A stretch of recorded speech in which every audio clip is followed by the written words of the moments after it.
So I just watched Diamond is Unbreakable, and I have to admit that this part is pretty damn great. Yeah, y'all got me. JoJo's is pretty damn good. This is easily my favorite part of JoJo's so far. I like it way more than part 3, like way more. Y'all already know my feelings on that part. And I honestly like it more than part 2 by a pretty good amount. I have it way above every other part so far. I expected it to be really good, but damn, I didn't expect to enjoy it as much as I actually did. I'm gonna give y'all all my thoughts coming fresh off of watching the finale. If I miss anything, well, then that's too damn bad. Also, if I sound weird, I am really sick right now. I just took like a bunch of medicine before recording this video just so I can talk without coughing, so let's get into this. Now, the first thing that I want to address is the art style change, because that's probably one of my biggest distinctions between part 4 and pretty much the rest of JoJo's, because I love this art style way more than any other art style used in the anime so far. I think the whole colorfulness of Morioh and the characters, as well as the weird yellow sky, just adds to the overall vibe of the adventure. Like, this style just feels perfect for JoJo's. Way too perfect. The colors also never actually mess with the tone, because it's a perfect balance of color that can work for darker and more serious scenes, as well as more comedic and fun scenes. Overall, the color work for this adventure just looks perfect to me. Before I started this part, I kinda thought the main cast looked a little odd, but I unironically like their designs and the redesigns for a lot of the characters more than the designs in previous parts. I think Jotaro looks better in part 4 than he did in part 3. I like a lot of the designs, even though some of them are a bit flashy, but even then, they definitely still feel like townsfolk and students more than Jotaro and Kakyoin looked like high school students. Speaking of Jotaro, I want to talk about him really quick too, because unlike in part 3, he contributed a lot to how much I enjoyed part 4. Now, I didn't hate him in part 3, not at all. I was more so underwhelmed by his character. I wasn't really impressed, and he was kind of just there for me. But in here, he's like 10 times more fun and 10 times more likable. He doesn't get any super notable moments, but I do like his interactions with these characters a lot more as a mentor and big brother figure for people like Josuke and Koichi than I enjoyed his interactions with the Crusaders, which felt kind of artificial to me. Overall, he's just a lot more fun here. He works better as a side character, in all honesty. He's a badass when he needs to be, but he's also a calm, quiet detective who has valuable lessons and moments with the main cast at times too. He honestly made me like his character a lot more through this part, even though I wasn't the biggest fan of him in part 3. I think world building is at its best here, even though it's just a town. In other parts, the world is based on actual places, and so there's nothing really to build upon. But in part 4, we're just set in a small town with a lot of problems. Araki does a really good job of making sure the town of Morioh matters. It's like its own character in the story of DIU. Some episodes end off with things such as landmarks being named after stand users and incidents, and I also like the idea of how this town is basically a stand user town. It's the first time where not every single character with a stand that isn't part of the main cast is a complete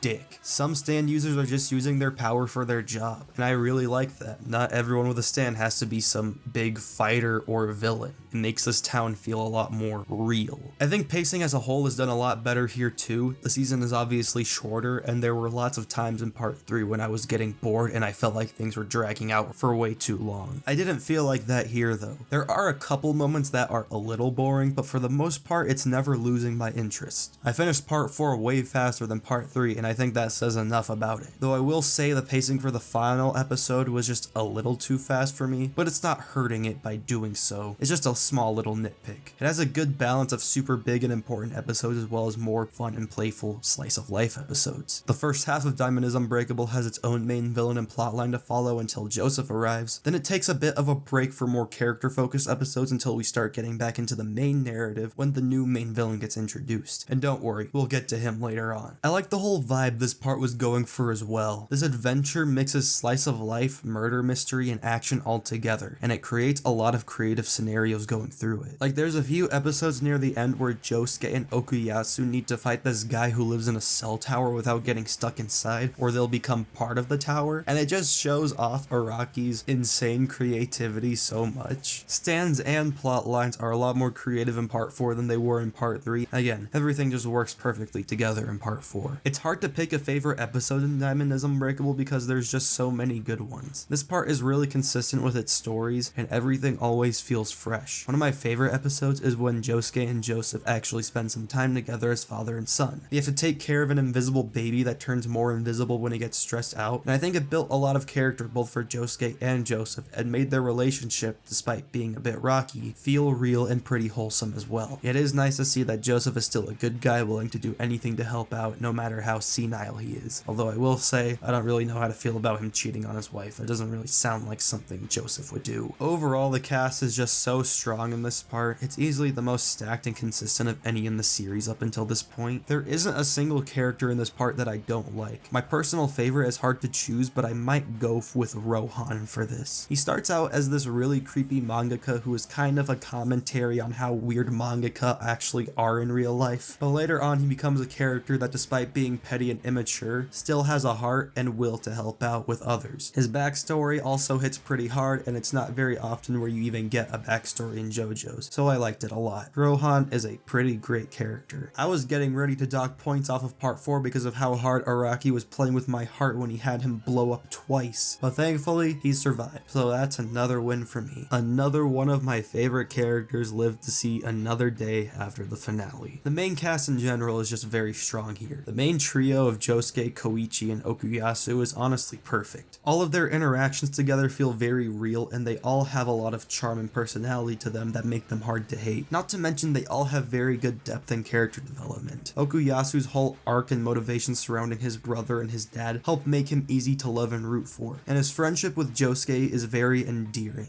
He's an absolute idiot, but he's a lovable idiot. His little monologue when he came back after nearly dying was pretty damn beautiful. The guy was literally too stupid to die, and that's just so damn epic and awesome. I don't have a lot to say about Koichi, but that's mostly because there just isn't a lot you need to say that isn't so obvious. He's just a great support character and works very well as a lead whenever Josuke isn't around. I really like his dynamic with Jotaro, and while his whole romance subplot is kind of weird, it's still pretty funny to watch at least. I also love that one scene where Stan's just like, alright master, let's kill that bitch. That shit was fucking funny, man. Strangely enough, just like part 3, Josuke isn't my favorite character in part 4. But unlike part 3 Jotaro, I still like him a ton as a protagonist. He's my second favorite in the show so far, in fact. As far as protagonists go, that is. The only reason I don't like him the most is because there's just so many great characters in part 4's cast. He feels a lot more like an actual teenager than Jotaro did in his own part. He makes stupid mistakes and judgments that you'd expect a teenager to make, while still finding ways to learn from said mistakes. He has his moments where he literally acts just like Joseph, who's my favorite JoJo character, and he shows a lot more emotion that both makes him more relatable and easy to attach and connect with. He's a great protagonist, he's just not my favorite in the cast. He's still also really cool and badass at times too, like the one episode where he had to save Rohan from a stand that ate nutrients with a user that was paralyzed, so he literally healed all of his injuries just to immediately beat his ass and break everything in his body again, just so the fight could be considered fair play. Like, I'm sorry, but that's just the coldest shit that anyone has done in this show, and I doubt it's gonna be topped. There are other minor characters with less screen time that are great as well. Okuyasu's brother was very intriguing when he was alive, and his screen time was a great way to set up Okuyasu's character arc for this first half of Diamond is Unbreakable. Shigechi was a character that was introduced to be like the annoying guy you don't like, but later on when he's the first and pretty much the only major death in the part, it really fucks you up because of just how emotional and messed up his death was. Because the kid was still just an innocent middle schooler. Like, yeah, he was annoying, but he didn't deserve any of this. How Araki made me feel so bad for a character I didn't like at all goes to show just how good of a writer he is, and just how much he has evolved as a storyteller up to this point in the series. It's an impressive feat that's not easy to do. Not at all. Araki also just randomly introduces a fucking alien into the story for no real reason at all, other than because he just wanted to add an alien. He doesn't even have a stand, he just has alien superpowers. Like, this didn't need to be added, but he did it anyway, and the result was an unironically compelling character that really wanted to be respected and praised by Josuke, and also helped him scan Rohan and got his house burned down. It's just hilarious how Araki brought in an alien because you know it's something he would do. It's even funnier to imagine because I can almost guarantee that he will never add another alien in the story again outside of him, and this alien will probably never show up again. And you know what? Cheers to that. There are many other characters that are really great too, but I feel like the one guy y'all want to hear about the most is the handyman himself, Yoshikage Kira. I have seen an unbelievable incredible amount of hype for Kira for so many years, and after so long, I finally got to see what the hype is all about. And yeah, he's pretty damn good. He's like a lot better than Dio, and I still liked Dio quite a bit. This guy is just a lot more present in the story. He feels more like a force of nature, of killing machine that'll keep on going and just won't die or be squashed out for some reason, even when all the cards are against him. There's also so much screen time for us to actually look into his mind and understand him, and what you see in him is this really depraved and impulsive man that can't control himself from killing. He literally had to fight the urge whenever he goes to work of trying to swoop up one of the receivers and fucking obliterate all of her except for her hands. Because yeah, the guy has a fucking hand fetish. Like a really big goddamn hand fetish. His stand is also one of the coldest in the series based both on design and ability. Killer Queen is just so damn cool as a power. And he's also a pretty funny villain too at times. Like the time he explained how the Mona Lisa made him sexually attracted to hands and also gave him a boner, so he begged the nurse to rub his face. Yeah, if you couldn't tell, the guy's a fucking weirdo. His ending is very fitting for his character, and I didn't ever feel like there was more that could have been done, because he was handled perfectly. Araki does a great job of giving us a glimpse into the mind and impulses of a serial killer trying to keep it low and keep it cool, but ultimately losing the ability to control himself, resulting in his failure. It's fair to say he's easily my favorite JoJo villain. He might be one of my favorite villains ever, in fact. I liked Dio, but I feel that Kira will leave a longer impression on me because he was more present and a lot more intriguing with more character to him. The final fight with Kira doesn't top part 3's climax, but that isn't to its discredit. I think Araki knew he wasn't going to immediately surpass such an epic and high stakes battle, so he went with something different, and it worked. Every character got a chance to shine in this final battle, and while Jotaro and Koichi dealt the final blows, it was definitely still Josuke's battle. Also, this little kid right here, fucking MVP. Go. Good job, little guy. You're certified now. So yeah, if I haven't made it very clear yet, I loved part 4, and it's gotten me to finally admit that JoJo's is pretty damn good. I'm excited for future parts and hope it continues to try new things and evolves more and more. I'll be reviewing Golden Wind in the coming weeks too, so be prepared for that. With all that being said, I'm gonna do something that I usually don't do and give this a number rating. I'm gonna give Diamond is Unbreakable a 9.5 out of 10. And with all that being said, if you liked the video, subscribe to the channel, like this video, comment down below your favorite JoJo character or stand, and I'll see you guys next time. Bye bye.